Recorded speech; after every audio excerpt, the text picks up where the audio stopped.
Sindicalizados e sindicalizadas, companheiros e companheiras da seção Sinasef-IFSC. A gente está num processo negocial do Sinasef com o governo federal por intermédio da nossa participação no FONASEF, que é o Fórum Nacional de Entidades Sindicais dos Servidores Federais, para reivindicar nosso reajuste e melhores condições. Nós protocolamos dia 1º de janeiro uma pauta que incluía 4 pontos, que eram o reajuste de 26,94% de todo o período que tinha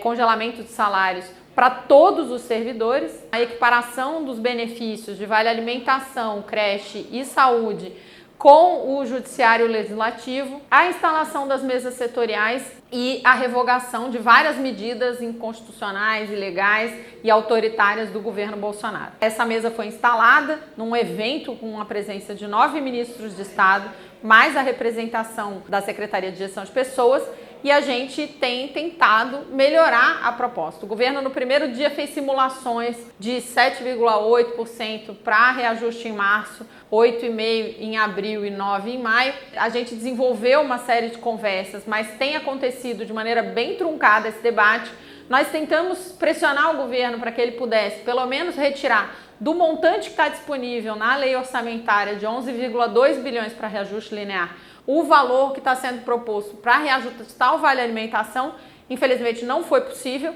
e a gente seguiu e veio até a última reunião que aconteceu em Brasília, onde o governo disse que a última proposta que ele pode fazer é de 9% de reajuste, mais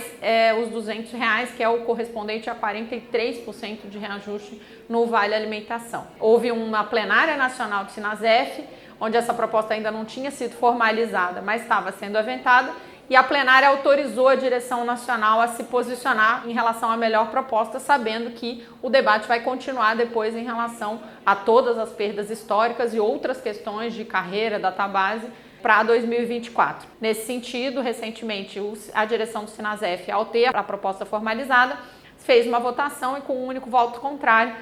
decidiu aceitar essa proposta e apresentar essa posição para o FONASEF. Dia 16 de março, o governo enviou um documento dizendo que espera que as entidades sindicais se posicionem em relação à última proposta por escrito e que, na medida em que as entidades aceitem a proposta feita, que vai marcar um evento para a assinatura do acordo. Então, é nesse momento que nós estamos, vai ter reunião com o FONASEF para deliberar como é que o FONASEF vai se posicionar. E aí, nessa medida, a gente deve fechar essa etapa que a gente está chamando de etapa emergencial de negociação, para, a partir daí, instalar mesmo a mesa permanente, definindo uma metodologia de funcionamento, como é que vai ser a pauta, quem representa os trabalhadores,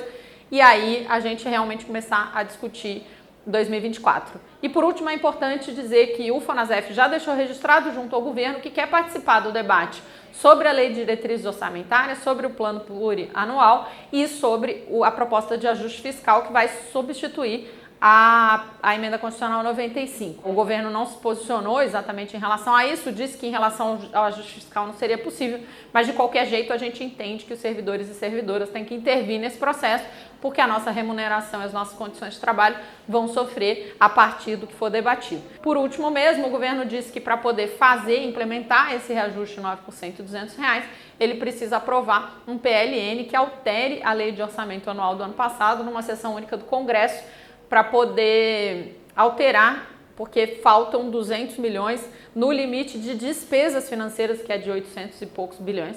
entre os gastos, esse gasto com despesa financeira, e depois da aprovação desse PLN, aí sim aprovar o projeto de lei que vai ter o nosso reajuste. Se tudo der certo e isso encaminhar bem, a gente vai ter a aprovação disso tudo até maio e com efeitos financeiros a partir de junho dos nossos salários. É importante frisar que uma série de pautas que são da nossa categoria, como a 983, a revogação da portaria de redistribuição à sua regulamentação, questões sobre a carreira time, sobre a contratação de tradutor e intérprete de Libras, essas questões não são debatidas nessa mesa no Ministério da Gestão e Inovação de Serviços Públicos. Elas serão debatidas nas mesas setoriais ou em negociação direto com a CETEC. Esses debates não foram engavetados, a gente está atento a eles. A mesa setorial e que vai discutir a carreira, ela ainda não foi instalada e o governo tem apresentado dificuldades, ele tem dito que tem dificuldades, a gente está pressionando para que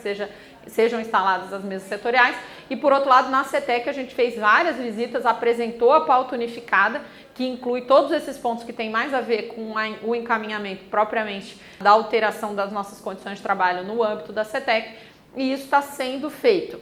Em princípio, o secretário Getúlio Ferreira disse que ia instalar uma mesa permanente de debates, né, reuniões regulares e ordinárias com o sindicato, e aí esse processo ainda não começou, mas a gente está pressionando para que ele comece, e aí essas outras questões serão debatidas nesse âmbito e não na mesa geral. É isso, o Sinasef sempre na luta, se mobilize, participe das assembleias, dos debates, para a gente poder organizar a nossa luta e pressionar o governo pelas melhores condições de trabalho.